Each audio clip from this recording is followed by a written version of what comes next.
தீபாவளினா பளிச்சுன்னு ஞாபகத்துக்கு வர்றது பட்டு, பட்டாசு, பலகாரம். பலகாரம்னா ஞாபகத்துக்கு வர்றது மந்த்ரா கடலை எண்ணெய். அபார ருசி, ஆரோக்கியமான உடல் நலம். தீபாவளி அன்னைக்கு மட்டும் இல்ல, என்னைக்குமே கிச்சன்ல இருக்க வேண்டியது மந்த்ரா கடலை எண்ணெய் தான்.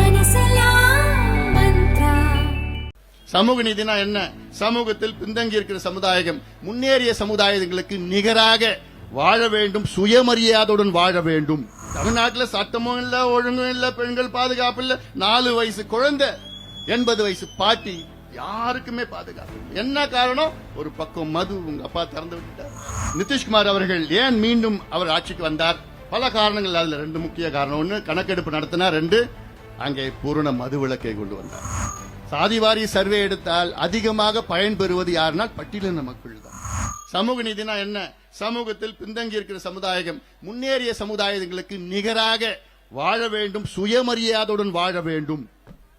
அதுதான் சமூக நீதி. அதற்கு நமக்கு என்னென்ன டேட்டா வேணும்? எல்லா டேட்டா எல்லாமே வேணும். அதை வைத்துத்தானே நம்ம திட்டங்கள் வகுக்க முடியும். அது மட்டுமில்ல, பீகாரில் சொன்ன முதலமைச்சர் நம்முடைய நிதிஷ்குமார் அவர்கள் ஏன் மீண்டும் அவர் ஆட்சிக்கு வந்தார்? பல காரணங்கள். அதுல 2 முக்கிய காரணம். 1, கணக்கெடுப்பு நடத்தினார். 2, அங்கே பூரண மது விலக்கை கொண்டு வந்தார்.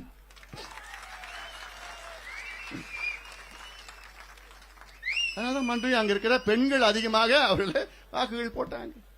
ஆண்கள் 61%, பெண்கள் 71%, 10% அதிகமாக ஓட்டு போட்டாங்க. ஆனா இங்க இந்த எலைட் பார் திறக்கலாமா? எங்க திறக்கலாம்? அது காலேஜ் பக்கத்துல தந்தாதான் நிறைய குடிப்பாங்க. இல்ல அந்த டெட்ரா பேக்ல ஊத்தலாமா? பாட்டில் வேணா, டெட்ரா பேக்ல பசங்க உள்ள சொறி வச்சுப்பாங்க. இப்ப பாட்டில் சொருனா உடையுது பாட்டில். இதெல்லாம் சிந்திக்கிறீங்களே ஸ்டாலின் அவர்களே. இந்த பிள்ளைங்க படிக்கிறதுக்கு, வேலைக்கு போறதுக்கு, பெண்கள் பாதுகாப்பா இருக்கிறதுக்கு உங்களுக்கு எதுவும் இல்லையா? தமிழ்நாட்டில் சட்டமும் இல்ல, ஒழுங்கும் இல்ல, பெண்கள் பாதுகாப்பு இல்ல, 4 வயசு குழந்தை, 80 வயசு பாட்டி, யாருக்குமே பாதுகாப்பு இல்லை. என்ன காரணம்? ஒரு பக்கம் மது உங்க அப்பா திறந்து விட்டுட்டாரு. இன்னொரு பக்கம் கஞ்சா, காக்கேன், ஹெரோயின், அபின், என்னென்ன போதை அமெரிக்காவில் இருக்கிறதோ அத்தனையும் தமிழ்நாட்டில் மூல முடுக்குல கிடைக்குது, கிராமத்துல கிடைக்குது, பள்ளிக்கூடம் வாசல்ல, கல்லூரி வாசல்ல கிடைக்குது. எனக்கு பயமா இருக்கு. இந்த அடுத்த தலைமுறைகளை நினைச்சாலே பயமா இருக்கு. ஏன்னா எங்க பார்த்தாலும் அவ்வளோ மோசமான கிடைக்கும். பார்த்தா திருநெல்வேலியில 9வது படிக்கிற பிள்ளை, குழந்தைங்க 9வது படிக்கிறது தான் குழந்தைங்க. அது பள்ளிக்கூடத்துல வகுப்புல மது குடிச்சிட்டு பெண் குழந்தைகள். நான் என்னுடைய அறிக்கை சொல்லிட்டேன், அவங்க மேல தப்பு கிடையாது, அவங்கள தண்டிக்காதீங்க, அவங்க வாழ்க்கை பாணா போயிடும். சட்டம் இருக்கு, 21 வயசுக்கு மேல விற்க கூடாதுன்னு சட்டம் இருக்கு. யார் வாங்கினா, யார் அவங்களுக்கு கொடுத்தா, அவங்கள தண்டிங்க. நீங்க அவங்க ஸ்கூல்ல இருந்து வீட்டுக்கு போறதுக்குள்ள 3 கடை இருக்கு. அது உங்க மேல தப்பு. உங்க நோக்கம் என்ன? நீங்க ஆட்சிக்கு வந்த நேரத்தில் தமிழ்நாட்டில் 34,000 கோடி மது வித்தாங்க. உங்க ஆட்சி முடிகிற காலத்தில் இன்னைக்கு 56,000 கோடிக்கு மது விற்கிறாங்க. இது ஒயிட்ல மட்டும். கருப்புல 1 லட்சம் கோடி.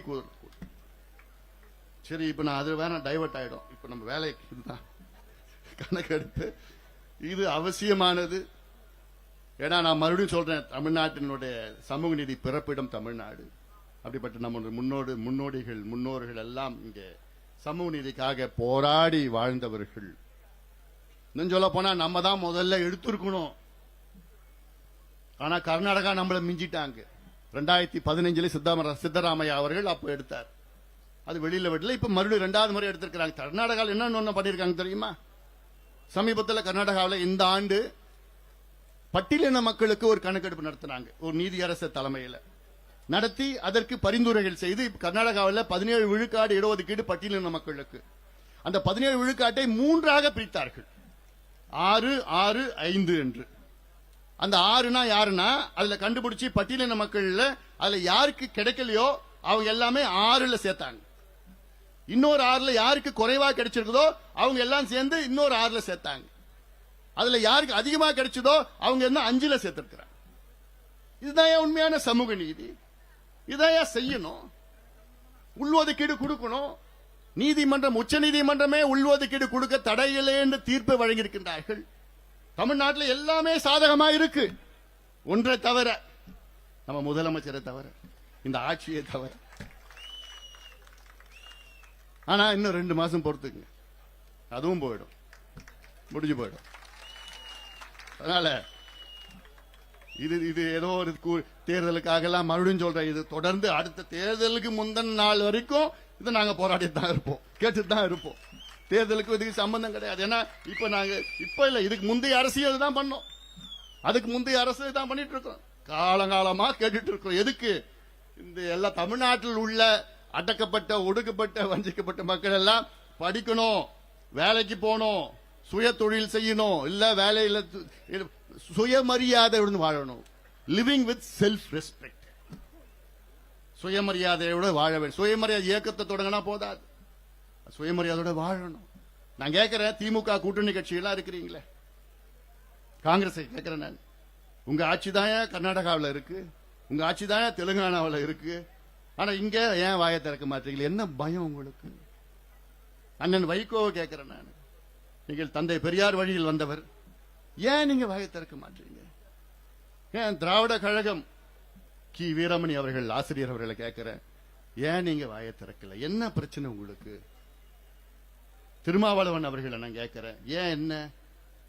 சாதிவாரி சர்வே எடுத்தால் அதிகமாக பயன்பெறுவது யாருனால் பட்டியலின மக்கள் தான்.